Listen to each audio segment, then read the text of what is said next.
Hey sis, listen, this is a trigger warning.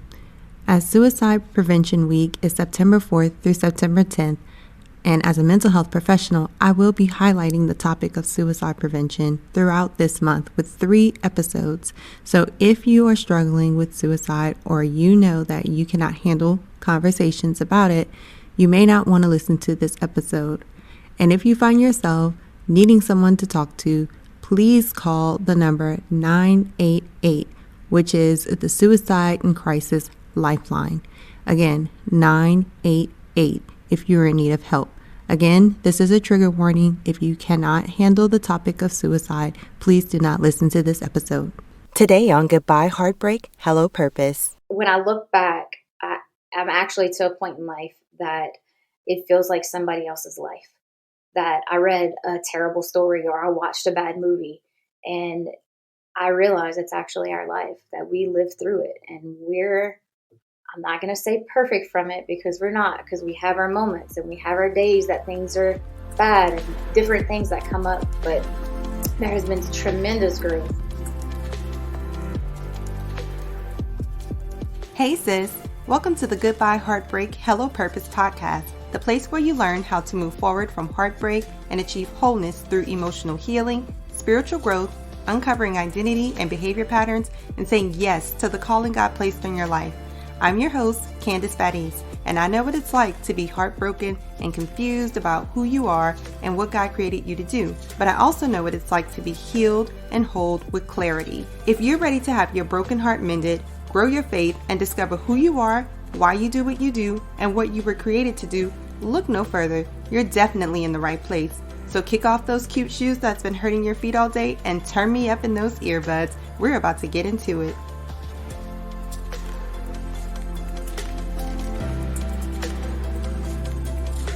Hey sis, welcome back for another episode. I'm so glad that you're joining me on today. We have a really good but yet sensitive topic that we're discussing today. You know that this month is Suicide Prevention Month, and so I've been highlighting the topic. I promised you 3 episodes, and this is the 3rd one on today. So, trigger warning.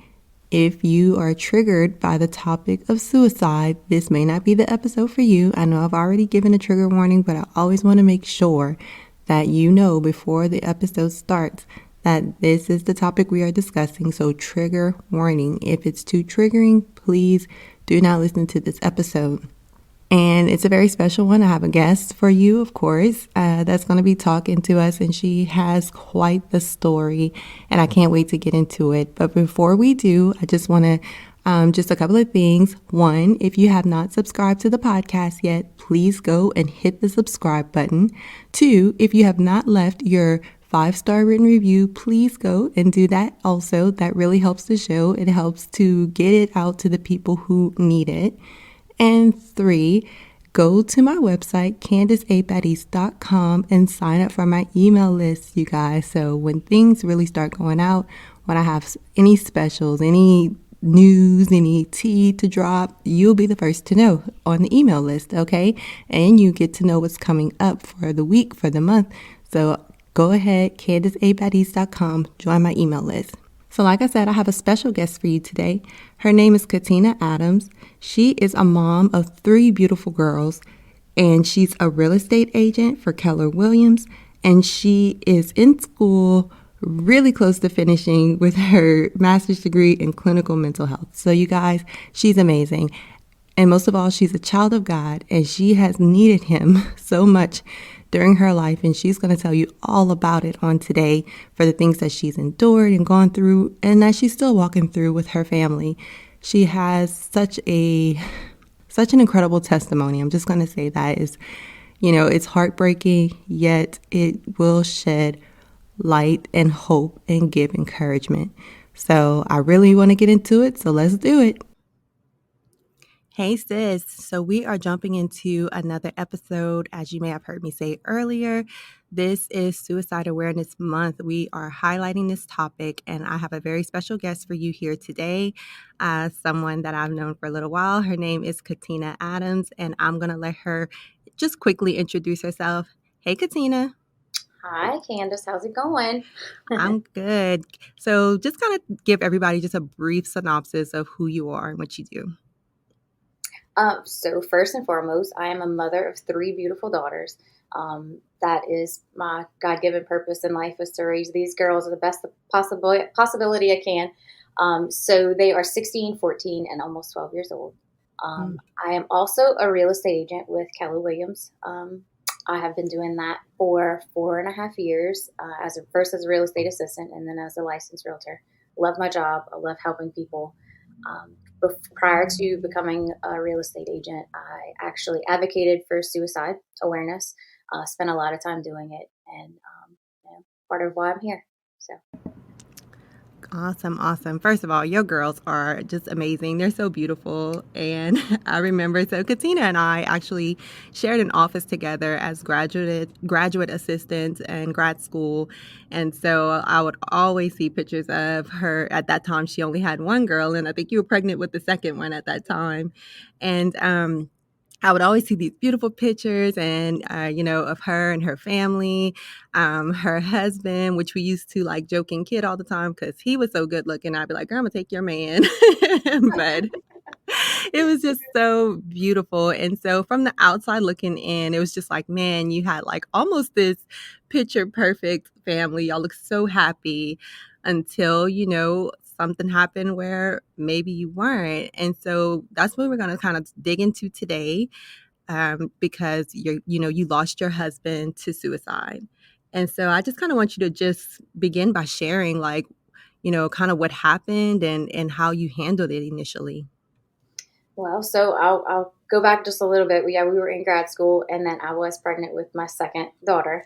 And then once I had her, we decided that kids were first and foremost. So I would go back to grad school once they got a little older, and then we had my third child.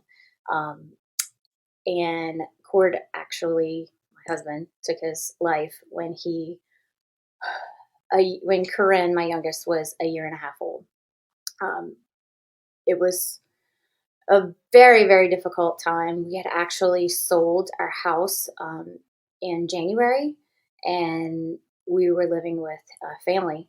So we were having a house built, and I was a stay-at-home mom of three daughters. And when he took his life, I woke up to a nightmare. I couldn't afford a house, so um, I really had nothing. I had a camper and three kids and no income. It was a very, very challenging time in life. And not only that, I lost my best friend because we were together since I was 16, he was 18 years old. He was who I grew up with. So I lost a lot. I actually say, in many instances, I've actually said that he didn't only take his life, he took mine with him. And it's extremely hard to come back from something like that, but it is definitely possible. Um, the morning that, because he actually completed suicide while we were asleep, the girls and I were asleep. He I thought he had left to go to work, and I received a call saying that I needed to come downstairs because he had completed suicide. Um, in that time, I didn't know what was going on. I was thinking that we would find him and be able to help him, but he was gone for a long time. Mm. So he obviously, whenever we went to sleep, he took upon himself to complete the act. Um, it is something that is forever etched in my head. A lot of people ask me if I saw him.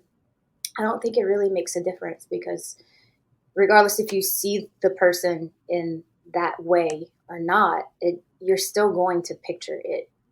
And Mhm. for me, I did. And I do have PTSD from it, but I have it under control. And a lot of controlling that is reframing your mind to focus on the good things and the positive aspects of it rather than those negative aspects of life. Of course, triggers happen, um, Mhm. but you work through it. Going forth with my daughters, it was an extremely challenging time. I mean, how do you tell three girls.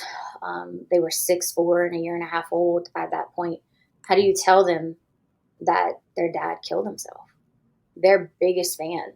He was an amazing father. I mean, you witnessed that Mm-hmm. listening to him. I mean, his girls were his pride and joy, and that will forever not make sense to why he would complete suicide, knowing he was leaving these girls. Mm-hmm. Um, so it, and I guess I'll share this part because I'm sure there's other people that are going to go through this, unfortunately. But I took it upon me to never lie to my children about what happened to their dad. Mm-hmm. I gave it at developmentally appropriate milestones, as in when they would come to me and ask questions, I would answer in a way that they could understand it. And I never refrained from answering a question. If I didn't know something, I was honest with them and I said I didn't know. And there's Mm-hmm. still things I don't know, and there's still things they question me about that I don't know. Um, but for them, it was, at first that daddy made himself stop breathing. And that was the ultimate truth. He made Mm-hmm. himself stop breathing, and they were okay with that for a while. And years later is when they started asking more details. And now that we sit back and we look at it, and being 16, 14, and almost 12, and they've actually told me that they are glad I have always been open and honest with them about it, Mm. because they've been able to grasp it and deal with it and move forward from it a lot easier. Wow. Wow. So. Man, I couldn't imagine having to do that. One, experiencing that for sure, but then having to have your children, to try to explain, like, I wouldn't even know, like, um, where did you even get the language to explain that to them? So it was, I have always been a faith driven person. And truthfully, God given strength is the only thing that has gotten me this far. And through all of those dark, dark moments, um, with them, I remember sitting back, and it was about a 3 month span that they just knew that dad got hurt and he passed. And I didn't know how to say it at first. And then something came over me. And of course, you research, and you learn things, but you ultimately have to do what you feel is right for you and your family. There's a lot of people I've come across that they haven't been open and honest with their kids, and they wouldn't, and it's hidden. And I don't regret telling my children the way I did, because now they advocate and they help others who go through it as well. But that was the biggest thing, is just following your intuition and what God's telling you to do and say in those moments. Wow. Yeah, I would say that during that time, you have to be glad that you had your faith to hold on to and God to look to for answers, which I'm sure that probably came with its own set of challenges. But I guess after it all happened, you talk to your girls, and I mean, time is passing. How do you begin to pick up the pieces and begin healing, like after something like this happens? So for me, as I said, we were left pretty much homeless. We didn't have an income for a while. Things were very challenging. I don't think people realize the many steps that come with a person passing in general, not just by suicide. Just in general, you have to recollect everything. And for me, my biggest thing was making sure my children had a roof over their head. So I went back to basics. I sold everything I possibly could. And within a year, I had my daughters in a house, a stable environment. I didn't want their lives to have to keep changing, and stability for me was the biggest thing. Um, in the stability, we were able to work through a lot of emotions, and we shed a lot of tears, and grief moments that I wouldn't change. Hmm.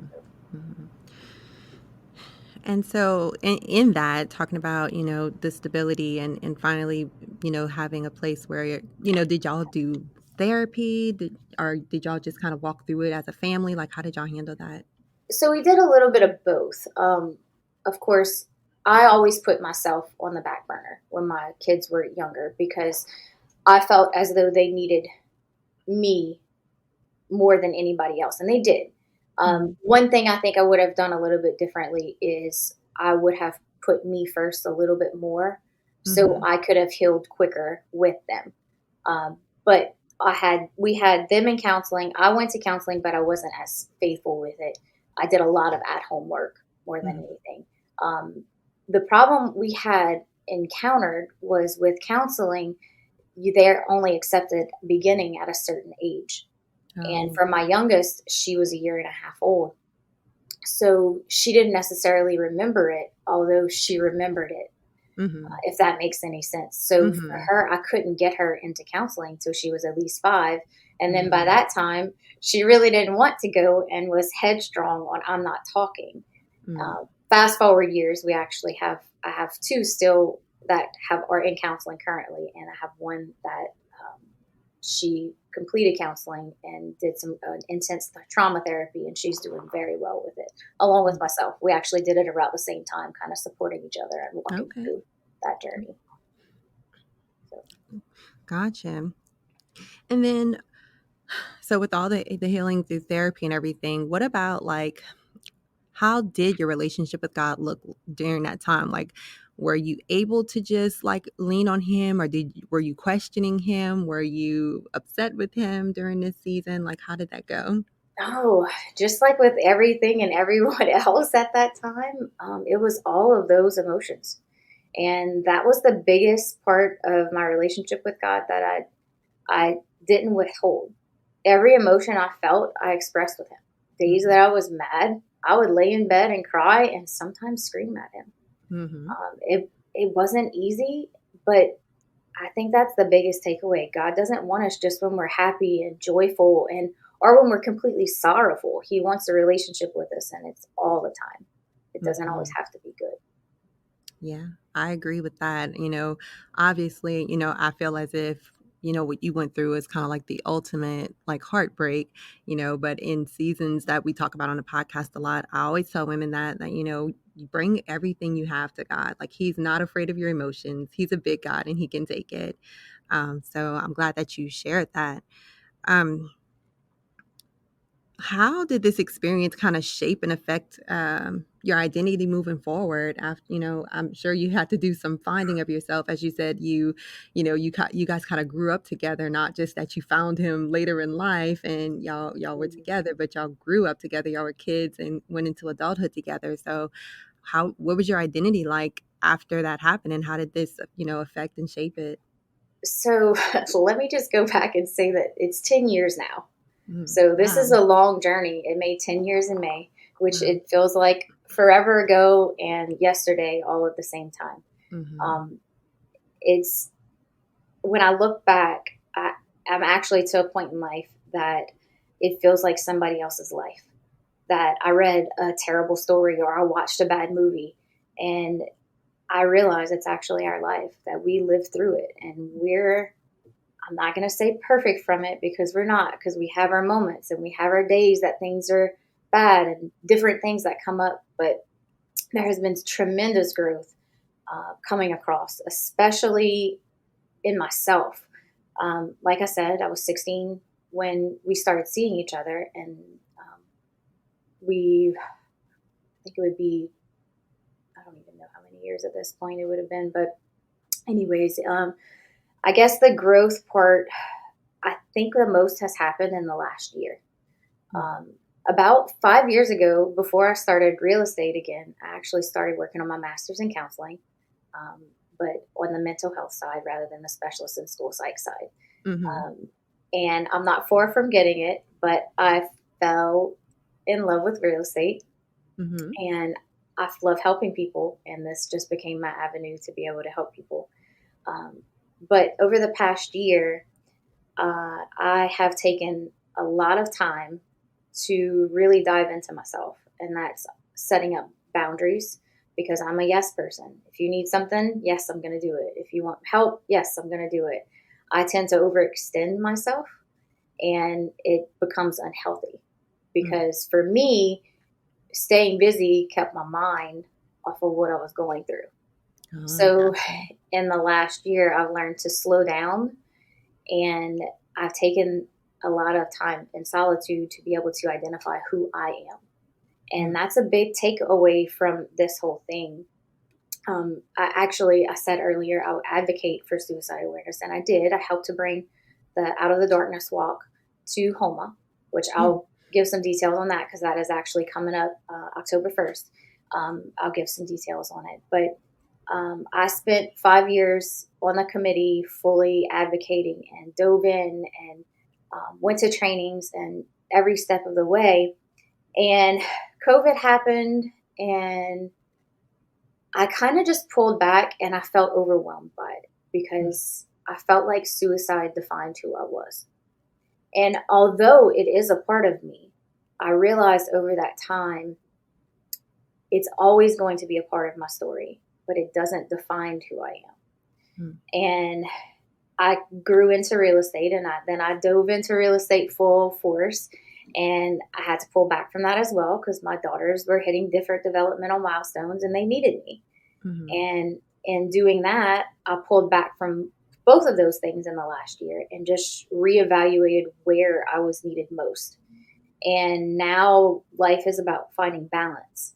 So in that growth, it comes with boundaries, balance, developing a deeper relationship with God, making sure we're in church on Sundays because we are better. And if we're not in church, we actually we watch it together on our couch, which is great. I love that option because there's some mornings it's just more intimate to be in the living room with my daughters. And it's okay. Church can be in your living room as well some days. As long as it's in your heart. It's exactly right. Growth is definitely something that has to happen in a process like this, and discovering who I am. And 10 years later, I'm finally to a point that I feel the most authentic version of myself. And I'm still growing. I love learning something new every day. So, wow. Like, it's crazy because it's like in 10 years, you'd think, oh, Lord, 10 years, so long, right? But for something like this to happen and to see how much growth you've had in these 10 years, I think it's an amazing thing, to be honest, that you, not to say got over it, right? Because you're never really over it, but to say that, you were able to walk through it and still come out on this side of, finding the goodness in your life, still finding things that you're able to enjoy, knowing that the healing is taking place, and moving forward with your life. What sometimes we see is that there are some people who feel as if they could never get past that event and go, to find themselves, or maybe they feel guilty. And that's a question I kind of wanted to ask, like, was there any indication that, he was thinking these things or feeling this way, or did you feel any guilt afterwards? So he had started antidepressants actually 3 days before he took his life. So I do feel as though that could have prompted or put more. I mean, they are black label drugs. You have to be cautious on those things. So we do feel as though that could have prompted his conclusion. Unfortunately, we don't know for sure. There are many factors and so many facets to his story and typically people who do complete suicide, that's what it is. There's so many elements to their life that there's not one thing that can identify. You just have to know the warning signs. Right. Did I have guilt? Yes, tremendous guilt. Because for one, I'm a psychology major. We were in school for that. So mentally, it was, for me, I should have noticed. I should have been more proactive. I should have done this different. That guilt was tremendous. Blame was tremendous in my life. And really and truly, I have to say the biggest thing I did was I leaned into God. And at that point, it was, this is bigger than me. And I can't do this. So I felt myself saying, like, I had heavy shoulders, but the shoulders just stayed there. Like it never sunk into the heart, if that makes any sense. I just let it sit and I just kept pushing past it. And ultimately, I mean, I saw many dark days of not wanting to see the light of morning. I will be honest with that, but my girls kept me going. I knew that more than anything in this world, I wanted my girls to have a strong and joyful life. And especially coming through this past year, um, and seeing, especially you reaching out to me, because it's ironic you reached out to me when you did, because I was contemplating going back and helping with the Out of the Darkness walk, which I am helping with. But I was just on the fence about still identifying this as part of my story. And to me, you reaching out was actually God saying, I allowed this to happen to you because you need to share your story. And that's part of it. Things happen to people, and bad things happen to good people every day. And it doesn't define us. We just have to keep pushing forward and trust that it's going to work out. And it's going to get better. Ooh, amen to that. Yeah, as you were speaking, like I just felt these chills, because everything you're saying is just so true. But your story, like again, like I said before, I could not imagine going and walking through that. And so to me, you are like a brave soldier, so serious, to just keep pushing and keep marching through. But I know that there's someone who's listening who either has, experienced this and maybe they walked through it a while ago and are still struggling, or there's someone who may have just currently, stepped into this kind of season. Is there any words of encouragement that you can leave with them? So I was thinking about this morning. Actually, I have chills. So I was going to share this example. I had a young lady approach or come into our lives, and she was contemplating suicide, and thankfully she didn't. And we took her in and loved on her. That's really what it is. She needed love. We gave her love. We give everybody love. And it's important to us that people feel that, because we don't want anybody ever going without that feeling.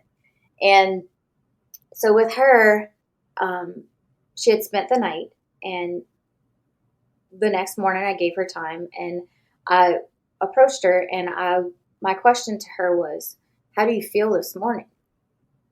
And she said, I feel fine. I feel good. And my question to her was, would you feel anything if you would have completed suicide? And she just stared at me. And it's the truth of it is you feel fine this morning. My point of it is pain is temporary. When you feel your emotions, it's temporary. It can only last for so long before that feeling lets up. So if there's anybody feeling that pain and that pressure that life brings, and that life is just not going to get better and there's no way out, it's a lie. It's the devil feeding you a lie. And you need to know that it will subside. You just have to lean into God. You really have to lean in. Wow.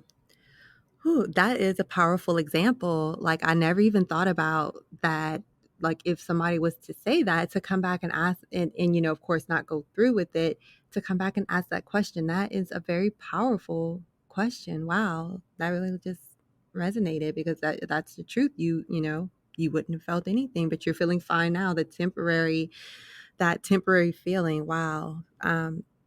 And so with, that was, anybody who's feeling that pressure. What about a family member who may have lost someone to suicide? What kind of encouragement would you be able to give them? Well, first and foremost, with that, grief is never going to go away, unfortunately. You don't get over it, as you said earlier. It's something you learn to live with. Um, every situation is different. Different milestones in life, different triggers. For example, in my life, my daughters are coming into the age where we're making decisions about college, and we're having big events and homecomings and graduating, and all these things are coming into light, and dad's not here. So there's a different stage of grief from all of us. For me, I heard from my children who long for their father still. and then they're okay. So it's kind of a tinker tot, I would like to say, just a back and forward movement of grief. But my best advice is to feel it. Don't numb yourself out to it, because numbing yourself will definitely worsen everything later on. Don't numb yourself out, and allow yourself to feel and move through it. As you said, move through it daily and just feel as it comes. Just don't stay there. Mm-hmm. Just don't stay stuck in that spot. One step forward is all you need, one step at a time. Great advice, Katina. Great advice. And so, you know, you mentioned a little bit about what you have going on in this season. Like you said, you dove into real estate. You're a real estate agent now, and there's some other things that you wanted to share. I just, to give people more hope. Like, just, what is what does life look like for you now that you are moving forward? Like, are you open to love again? Are you able to move to that place? Like what does it look like for you? So, I definitely am open to love again. Haven't come across the right one yet to fit into our lives, and that's okay. Mm-hmm. Had a couple failed relationships, but that's part of life. You live and learn, and the experiences help you somewhere down the road. So, I have been single for a while again now, and I'm okay with that. And my girls are okay, and they get my time, and I take time for myself and self care. That is something that I didn't put as a priority in the beginning, and Mm-hmm. now I do. Regardless if it's waking up earlier and doing a Bible study in the morning, or a miracle morning, or something on those lines. And I thrive to learn something new every week. Mm-hmm. So some type of training of some sort, I want in. And that's real estate wise too. I love my job. I want to give my clients the best experience they possibly can. So I'm always learning. Um, I guess moving forward, the next thing that's coming up pretty big as far as suicide awareness is the Out of the Darkness Walk. They do have an event page. It's the Bayou Region Out of the Darkness Walk. I can also send you the link for that. Yes. It Yes. is October 1st, from 9 to 12 at Pelche Park in Thibodeau. I'll kind of tell you a little bit of how it goes. It's not. Some people think, oh, it's a suicide awareness walk. It's going to be this truly emotional. Yes, it is emotional, but it's also humbling. Mm. You're there with other people who either struggle or they've lost someone, and it's not all tears. It's not somber all the time. We have great food. There's things for the kids to do, and then it's a walk around the block, just symbolizing that we're not alone. Mm. And that's what it's about. It's just showing people that they're not alone in their walk with the problems they may be having, or in their walk with what they have been through in losing someone and being a survivor to suicide. Wow. I'm so glad that you shared not just that it was happening, but what kind of happens at the walks, because I think, I'm gonna be honest and say I've never been a part of something like that. So I had no idea what it was like. And so I hope that those listening, maybe kind of take something from it. And look, if you're not in the area, she said Thibodaux, Louisiana. So if there's anybody in Thibodaux or the surrounding area, you can definitely try to check that out. When is it again? October 1st? You October said 1st. October 1st. Yeah, registration starts at 8. Now, do know that there are other areas, especially Right. Louisiana, across the states. There's different areas have different ones. So if you can't make it to this one, check your area, see if you can accommodate one of those too. That's just what I was about to mention. I was going to say, wherever you are, I'm sure there is some type of event going on, whether it's a walk or something else, some type of gathering. And so if, this is something that you struggle with, or someone, if you lost someone, go ahead and definitely take a moment to look to see what's going on, especially this month, so that you can come together with other like-minded people who, again, y'all can share in struggles, and also just know that y'all are there for each other, helping one another carry each other's burdens, and yet you're not alone. So thank you for sharing that, like I said. Oh, it's no And problem. look, we are praying the best for you and your girls. And If there's any other information you want to share, like telling people where they can find you or connect with you, how you can help them, go ahead. You can share that now. So I'm typically on Facebook. You can search my realtor page, Katina L. Adams Realtor. That's the page. Or you can find my personal Facebook page. Just shoot me a message. Sometimes I don't like. I have to usually have mutual friends, but it's okay. I'll check. If you need something, just let me know.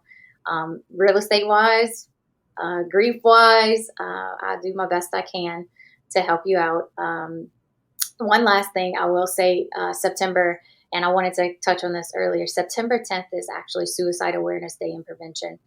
If you see people walking around wearing yellow, that's why. So It's Wear Yellow Day. So awesome. So you guys definitely take a moment, like she said, September 10th. So take a moment and go ahead and support the cause and wear yellow. Just if you can't do anything else, go ahead, wear yellow on that day just to support the cause, and maybe just share with someone else about, a little bit of what you learned today, just about suicide awareness. And again, we'll have more coming. There's a lot going on this month, and so more details will be coming. I'll have all Katina's links in the show notes if you want to go ahead and connect with her in any way, you guys. But Katina, this conversation has been great, and we so appreciate you opening up, sharing your very intimate details, and sharing your heart with us.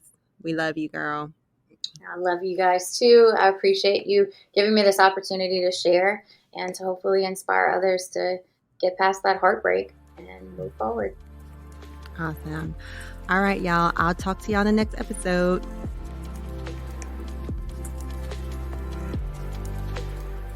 Hey, sis. Listen, if you've been blessed, changed, or inspired by this podcast in any way, please subscribe to the podcast and leave a 5-star review on Apple Podcasts. This is the #1 way that you can thank me and show support for the show. Also, if this podcast blessed you, don't keep it to yourself. Do a quick share and bless someone else. Please know I am so grateful for each and every one of you, and I would love to hear from you. Come connect with me and other like-minded individuals in my Facebook group called Christian Women Overcoming Heartbreak and Finding Purpose. I can't wait to meet you back here really soon. Until then, remember to love the life you have while you're making it better. Love you, sis.